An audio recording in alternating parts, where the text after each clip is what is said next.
Why, hello, it's Miss Gina, and we're going to read Chapter 5 of Christopher Robin. It's Disney's Christopher Robin. It's a novelization.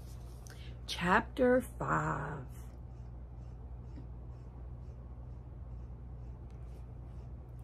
Of course, getting a talking bear through the streets of London wasn't exactly easy. As Christopher hurried down the street, briefcase in one hand, Pooh under his other arm, he regretted not taking the cab to the train station. It seemed to Christopher that every person in London was out and about, enjoying the early morning sunshine. He had to duck and weave constantly, grumbling under his breath. Christopher tried to bring as little attention to himself as possible. Pooh, on the other hand, was doing the exact opposite. "It's very loud," Pooh said, squirming his head, swiveling back and forth as he took in the speeding cars, the passing people, and the constant thrum of activity. And now, in a hummy sort of way, he added as a particularly loud and smelly double-decker bus blew by. "Welcome to London," Christopher said. Spotting a man approaching, Pooh waved.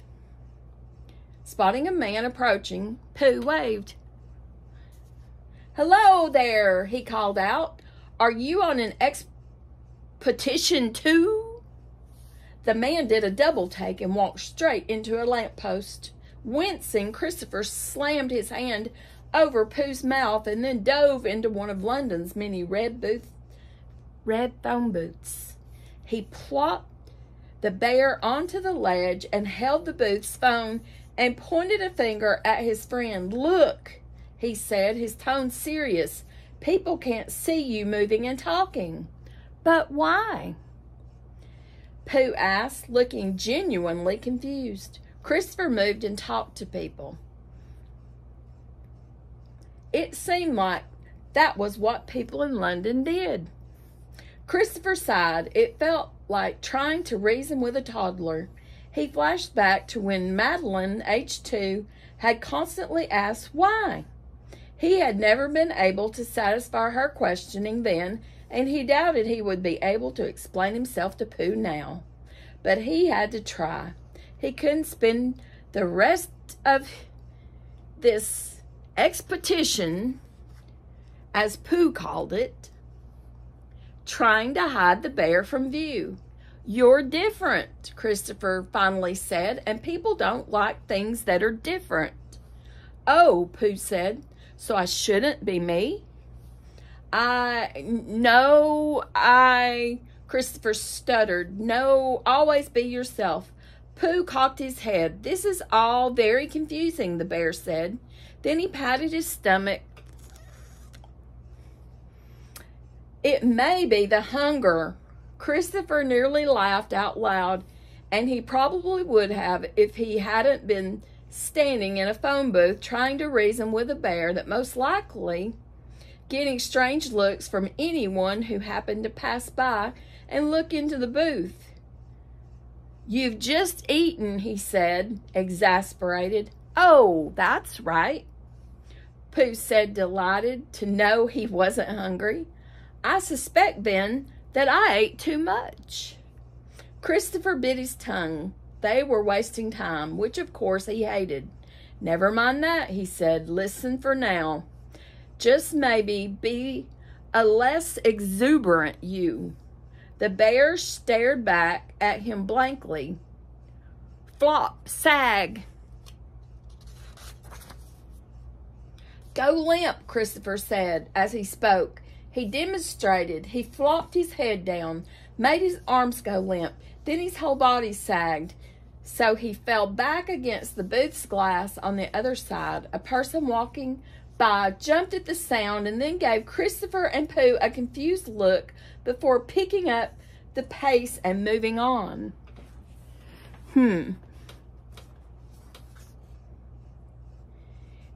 If this keeps up, Christopher thought, as Pooh attempted to mimic his moves, I'm going to have the whole city of London believing I've lost my mind. He looked at Pooh.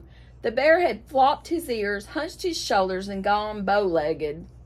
Yet he still looked more like a real bear than a stuffed toy, and right then Christopher needed him to look like a toy. Then he had a thought. I've got it, he cried. Play nap time. Oh, Pooh said, clapping his paws in delight. I love play. And just like that, Pooh went still. He looked exactly,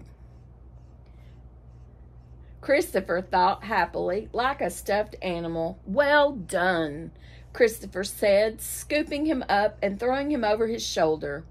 Opening the phone booth, he stepped back onto the street and headed toward the entrance to Victoria Station. Luckily, they didn't have to go far, and Pooh managed to make it almost to the train before curiosity got the best of him.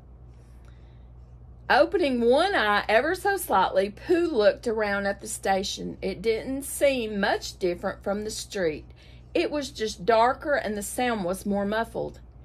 He had started to close his eye when he spotted a balloon vendor. The man was holding a dozen or so brightly colored balloons, hawking them to passerby. Pooh's eyes shot open. There was nothing he liked more than a bright balloon. Oh, he whispered into Christopher's ear, may I please have a travel balloon? Christopher hushed his friend. You don't need a balloon, he said, speaking out of the side of his mouth in such a way that he ended up resembling a bad ventriloquist. You don't need a balloon. I know I don't need one, Pooh said, but I would like one very, very much. Sighing, Christopher made his way toward the balloon vendor. If he had learned anything from being a parent, it was that sometimes saying yes saved everyone a whole lot of trouble. If Pooh was anything like Madeline, when she was younger, saying no at this point could very well end in a tantrum of sorts.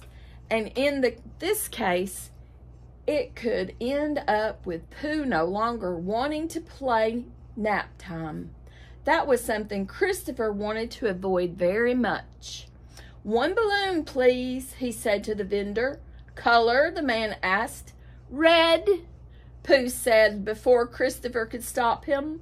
Luckily, the vendor's head was turned, so he didn't see that it was the bear, not the man, who had answered. Plucking a red balloon from the bunch, he handed it over to Christopher. Quickly, Christopher paid the man and headed toward the ticket counter.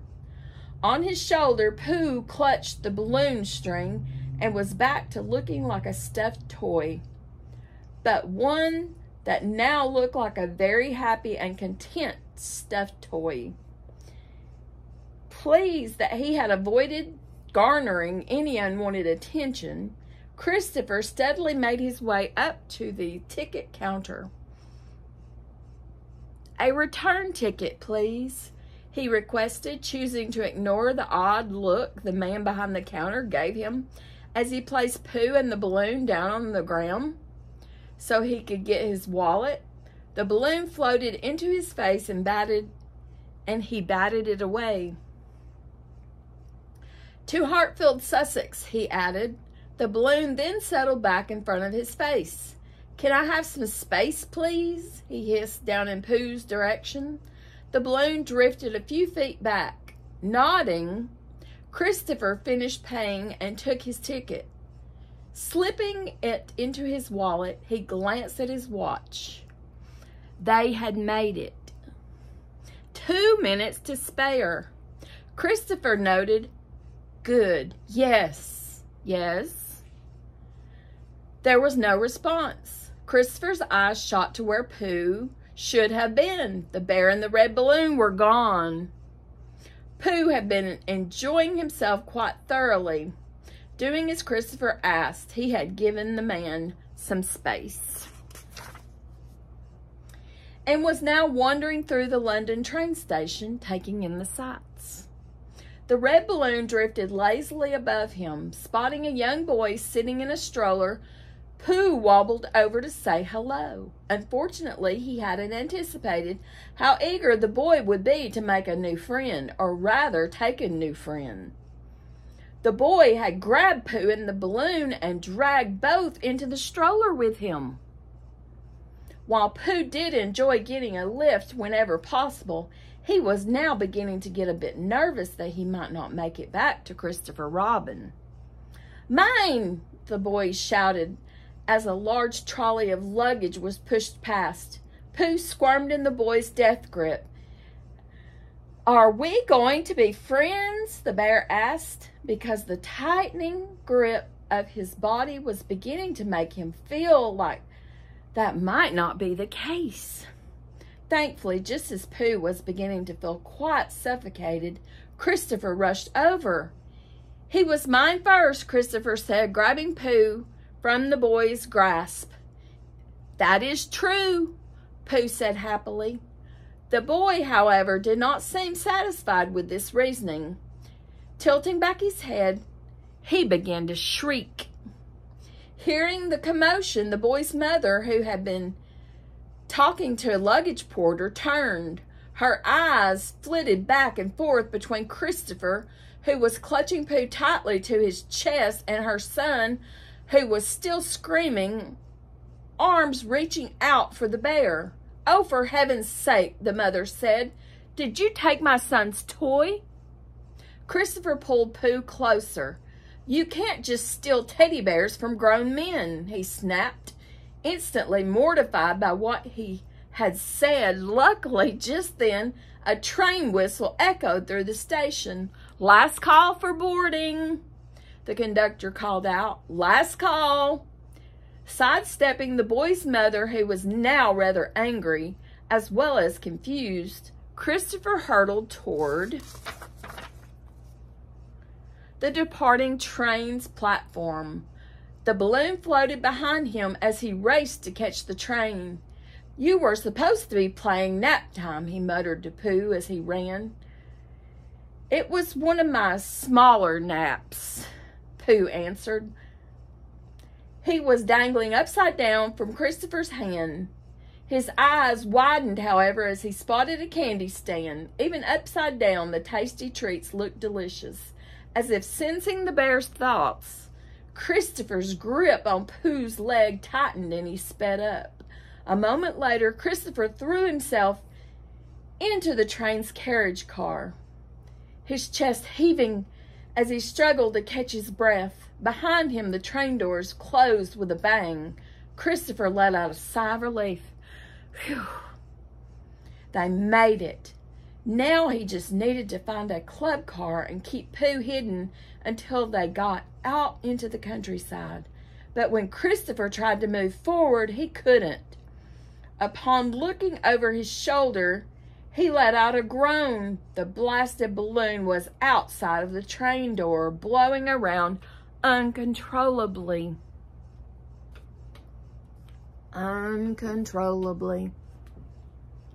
Noticing the problem at the same time, Pooh let out a shout.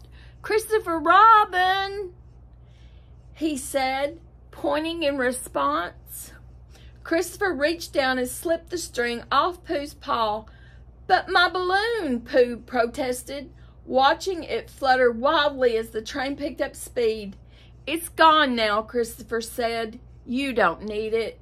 Pooh frowned. "But it did make me very happy," he said softly. "Didn't it make you happy?" Christopher began to walk down the narrow train aisle. "Not really," he said, too tired to pretend to be the boy he had once been. The man he was now was exhausted and exasperated. He just wanted to get to the country and get Pooh home. Then his life could go back to normal. And next time we'll be on chapter 6. I hope you enjoyed that. He had to let Pooh's balloon go. So I'll see you next time. Bye-bye. Remember to grow your brain.